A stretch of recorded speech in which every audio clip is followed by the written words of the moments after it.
Picture this, you sell a product in a niche that has a wide variety of price range. So from very cheap to very expensive. And your product is priced at a premium range because that's the only way you're going to reasonably make any profit margin after the cost of goods, shipping, advertising fees, and the Amazon fees. But the problem is when you type in the root keyword, you're up against all these competitors that are priced very cheaper that are usually just from Chinese manufacturers. So how do you compete against that? And that's what this video is all about, teaching you the proper PPC campaigns and strategies that'll get your product in front of the right consumers so that you can actually still turn a profit at your premium priced product. My name is Zane. I'm from SellerMetrics. We spend over $3 million every single month on PPC ad spends for our clients, scaling them profitably from 6 to 7 figures and 7 to 8 figures. And on this channel, we teach you everything we know about PPC, listing optimizations, and keeping you up with the latest Amazon news. I sell watch cases. It's not a box where you store watches. So if you type in the root keyword for my product, this is what you're going to see. You're going to see all of these products that look very different and are priced hugely different. You got this one at 60, you got this at 230, this one's at 400. Scroll down where you see the organic ranked keywords. You have the top one at 20, the next one at 18, 50, 32, and 200 again, 100. So as you can see, it's kind of like all over the place. It's just so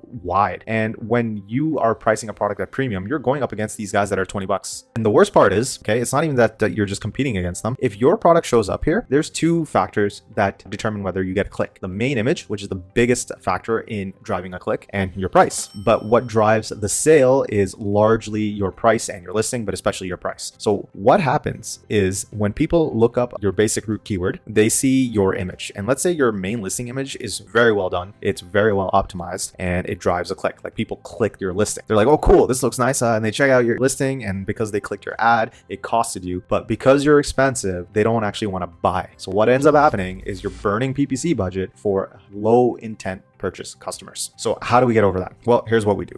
So let's go into your root keyword for sure that we've already done. And at the top right, we're going to click the Helium 10 extension and we're going to run X-ray. And then we're going to just go into the filters and we got to make sure that hide sponsored products from results are on. So we apply that. We don't want any sponsored products because they're being paid to be put up there, but we want to look at organic ranked products. And then what we want to do is actually find out the keywords that are used for products that are similar price point to ours and similar form factor. So we just go down this list and we make sure that we click all of the products that are most similar to what we have. So I'd click this one. This one is the best one. Okay, once we have that, what we want to do is run Cerebro. What Cerebro does is that it reverse searches all of these ASINs to find the keywords that they're matching for. Okay, so here we have it. We searched up the ASINs that are most similar to ours. And if we scroll down, there are all the keywords that we can bid on. But there's 3,554 keywords, which is way too much to go through. So what we're going to do is filter some keywords. The first thing we're going to do is we're going to pick match type organic. We only want organically ranking keywords. And the reason for that is because to get organic rank, what needs to happen is the product needs to be clicked and purchased.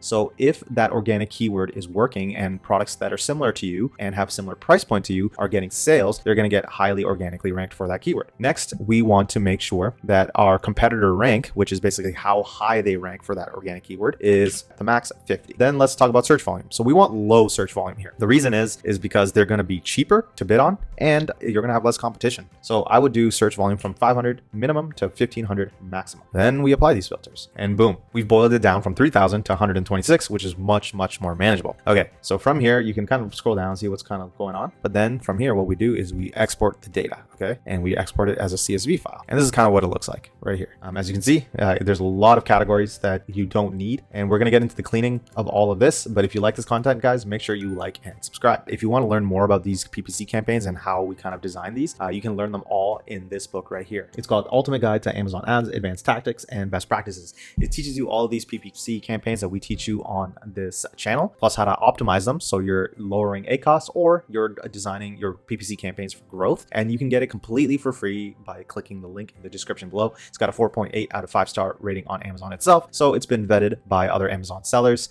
And of course, it's our playbook for our own clients. Now let's clean this Excel sheet up a little bit. So all we really need is keyword sales and search volume. So we're going to pretty much get rid of everything other than that. And all you need to do is click save. And now the next step is to break these keywords into different categories based on customer intent. Now this is really important. Okay, we want to create PPC campaigns based on customer intents. Okay, so if we look at this categories again, or sorry, keywords, you can see there's a couple of different intents. There's the use case, which is travel watch case. Okay, there's gift box, so that's another use case. They want to do it for a gift. They have wedding dress storage box. That's interesting. You know, that's for weddings. And another important thing, guys, is to make sure that as you look at all of these keywords, you identify some keywords that you know are not relevant to you, and make sure you log them as negative keywords. So for me, sunglasses, my product doesn't have a storage for sunglasses. It's exclusively watches. There is also for women and for men. So there's a gender intent. The point is that we want to go through all of this and segregate the keywords based on intent. But we're going to do this quickly using ChatGPT. We don't have to do it so manually. What we want to do is the following, and I've already done it, so I'm going to go through it really quickly here. But this is very specifically the prompt that you need to use right here. Take this list of keywords with their associated search terms and determine the top keyword families you see based on different buyer intents in this list. So once you upload your file and you take this prompt in, take this list of keywords with their associated search terms and determine the top keyword families, this is the result. So here are the top keyword families grouped on buyer intent based on your data set. The leading categories were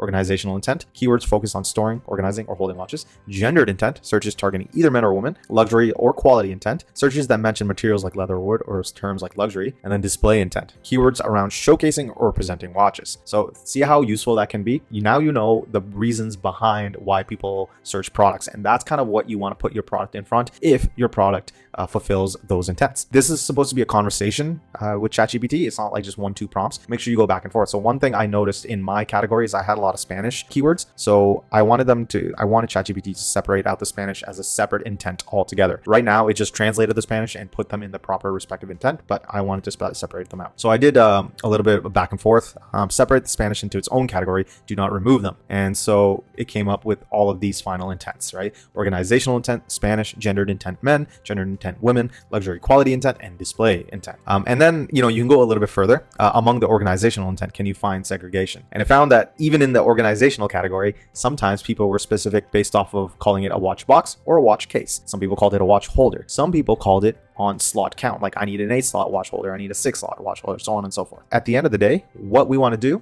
like I said already, is organize them based on intent, but sometimes some keywords can actually fall into 2 different categories at once. For example, I want a wooden watch case for men. That could fall into the gendered intent, but it could also fall into the material intent. So you need to tell ChatGPT to have a priority list on which category comes first. So this is the prompt that you guys need to do. Generate a list of the keywords with their associated search volume in a CSV file segregated by shopper intent. Make sure each keyword only shows up once on the list. If a keyword can fit into 2 categories, use the following priority list to determine which group to place it in. And this is my priority list. Display intent, luxury quality intent, followed by gendered intent men, followed by gendered intent women, organizational intent, slot-based, and then the rest of the organizational intents. The priority of categories for you is based on the positioning of your product. So for example, if you were selling a water bottle, there's a couple of different categories that I can think off the top of my head and intents that people might search up a water bottle. They could do thermospace, heat retention. They could do use case, I need it for the gym, or I need it for hiking, or I need it for yoga, so on and so forth. But what are you positioning it for mostly? Are you trying to be like, oh, I'm a gym brand, so I'm going to do gym intent? So if a keyword, so like 1 liter water bottle for the gym, as you can see, that can fall into 2 categories, volume category and gym category. But I'm trying to position it as a gym category, and I would prioritize that higher. So in this list, I would say first put it in gym if it can fit there, but if it can't, then put it in the volume. And then it gives you a CSV to download. So if you download the CSV, this is what it looks like. It gave us all the keywords boiled out and the category that they fall in. But this is still kind of hard to read. So what you want to do is kind of separate them into columns, and I'll show you how to do that. It's very simple. So we want to take this keyword, this list, and turn it into something like this, which is a bit easier to read, and you can see the segregations. Okay, so first of all, we want to make sure that any keyword that's in here that doesn't apply to our product, we list as phrase negation. So I don't sell leather watch cases, I sell wooden. I don't sell travel, I just at home, and I don't sell certain slot amounts. Then we just basically make different columns with the respective search volume based on the intents that we've already identified. So display intent with the corresponding search volume, gendered intent with the corresponding search volume, Spanish, woman, material based, slot count, and organizational intent. Okay, so as you can see, I've got them all segregated. I use colors just because it helps me. You don't have to do that, it's up to you. And then all we have to do now is very simply copy and paste all of these. So let's do the woman one. and run PPC campaigns for them. And to set up those PPC campaigns is very straightforward. You guys probably know how to do this, but I'll go through it anyways. We go into Amazon Seller Central, click the hamburger menu, go to advertising, go to campaign manager, create campaign, and we do sponsored products. We do ad group name. I'm not going to go through all of that specifically, but you add the product, scroll down. We do manual targeting, we do keyword targeting, and we go to enter list. We copy and paste the list that we just added, and make sure with broad and phrases turned off, and we do exact, and we add keyword. And there we have it. We have a very specific PPC campaign for a specific intent, which in this case, the intent is for gender, specifically women. These are low search volume keywords, so your bids are not going to be as expensive as normal, and you're going to have less competition. And these are keywords that other products that are priced around the same price point as yours are organically ranked for, which means that in this search term, people do click expensive products and buy. That's why all of your competitors that we took the keywords from are ranked highly. And then we just do the rest of the campaign, dynamic bids up and down or down only, whatever your preference is. You can adjust the bids, and then you basically launch the campaign. And that's it, guys. I know that was a little bit more complicated than our typical video, but this entire process was to find keywords that your more premium product can actually compete on. And you don't have to fight against the cheap Chinese products that are like $10, $20, a third or a fifth of the cost of what your product is. And I hope that was helpful. And if you want more help scaling your business, check it out here. If you're an Amazon seller that wants to grow your Amazon profits, schedule a discovery call in the link below. We are an Amazon agency that helps our clients grow their revenue and their profits and optimize their PPC. And that's it. I hope that was helpful, and I will see you next video. Take care, guys.